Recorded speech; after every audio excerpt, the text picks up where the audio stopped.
राहुल गांधी की सांसदी जाने के 133 दिन बाद सुप्रीम कोर्ट ने उस फैसले पर ही रोक लगा दी जिसकी वजह से उनकी सांसदी गई थी।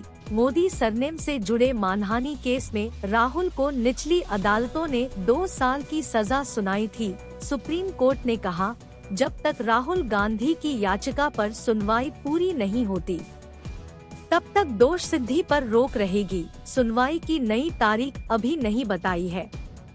इसके साथ ही कोर्ट ने निचली अदालतों के फैसले पर 3 सबसे जरूरी बातें कही। एक, हम जानना चाहते हैं कि ट्रायल कोर्ट ने अधिकतम सजा क्यों दी। जज को फैसले में ये बात बतानी चाहिए थी। अगर जज ने 1 साल 11 महीने की सजा दी होती तो राहुल गांधी को डिसक्वालीफाई नहीं किया जाता। 2, अधिकतम सजा के चलते एक लोकसभा सीट बिना सांसद के रह जाएगी। यह सिर्फ एक व्यक्ति के अधिकार का ही मामला नहीं है, ये उस सीट के वोटर्स के अधिकार से भी जुड़ा मसला है। 3, इस बात में कोई शक नहीं कि भाषण में जो भी कहा गया वह अच्छा नहीं था। नेताओं को जनता के बीच बोलते वक्त सावधानी बरतनी चाहिए। यह राहुल गांधी का कर्तव्य बनता है कि इसका ध्यान रखें। अदालत के इस फैसले से राहुल के पक्ष में 3 सबसे जरूरी बातें होंगी। राहुल गांधी की सांसदी फिर से बहाल होगी और वो मौजूदा सत्र में शामिल हो सकेंगे।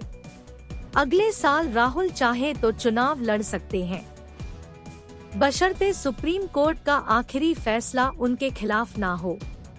राहुल को बतौर सांसद मिलने वाला सरकारी घर फिर से मिल जाएगा। सुप्रीम कोर्ट में 15 दिन में 3 सुनवाई। राहुल ने 15 जुलाई को सुप्रीम कोर्ट में हाई कोर्ट और ट्रायल कोर्ट के फैसले के खिलाफ अपील की थी। सुप्रीम कोर्ट में पहली सुनवाई 21 जुलाई को हुई। कोर्ट ने शिकायतकर्ता और राहुल से जवाब दाखिल करने को कहा। इसके बाद 2 अगस्त को फिर बेंच ने दोनों पक्षों की दलीलें सुनी। इसके बाद 4 अगस्त तक फैसला सुरक्षित रख लिया। बेंच में 3 जज, justice BR Gavai, justice PS Narasimha और जस्टिस संजय कुमार। 21 जुलाई को पहली सुनवाई में जस्टिस गवई ने कहा कि उनके पिता कांग्रेस से जुड़े हुए थे और भाई भी कांग्रेस से जुड़े हुए हैं। ऐसे में उनके सुनवाई करने से किसी पक्ष को कोई आपत्ति तो नहीं है। इस पर दोनों पक्षों ने कहा कि उन्हें इससे कोई दिक्कत नहीं है। वकील कौन कौन है? शिकायतकर्ता के महेश जेठमलानी और राहुल के वकील अभिषेक मनु सिंघवी। राहुल के वकील, मानहानि केस के चलते राहुल गांधी को 8 साल के लिए चुप करा दिया गया। लोकतंत्र में मतभेद होते हैं। हिंदी में बोले तो हम इसे शालीन भाषा कहते हैं। मैं यह समझता हूं और मुझे नहीं लगता कि राहुल गांधी की नीयत किसी को मोदी सरनेम वाले सभी लोगों को नीचा दिखाने की थी। नैतिक पतन की बात आ रही है, ऐसा कोई साक्ष्य नहीं है। यह गंभीर अपराध नहीं है, जमानत दिए जाने वाला केस है। ये ऐसा मामला कैसे बन गया जिसमें नैतिक पतन शामिल हो?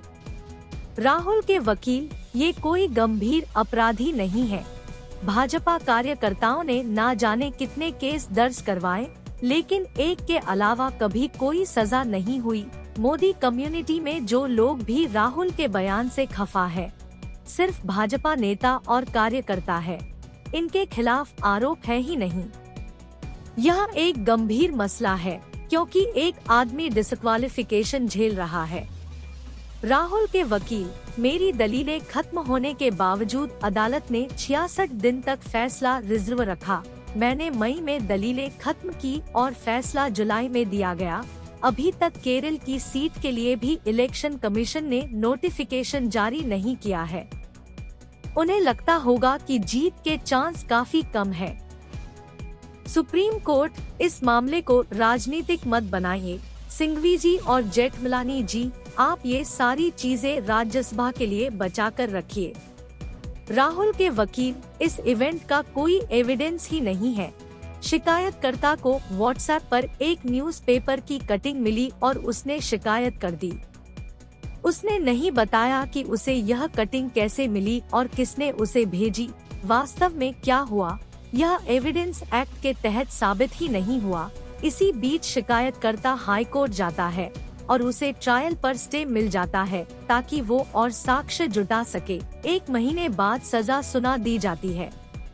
महेश जेठमलानी ने कहा, राहुल गांधी ने क्या कहा था? अच्छा, एक छोटा सा सवाल, इन सब चोरों का नाम मोदी मोदी मोदी कैसे है?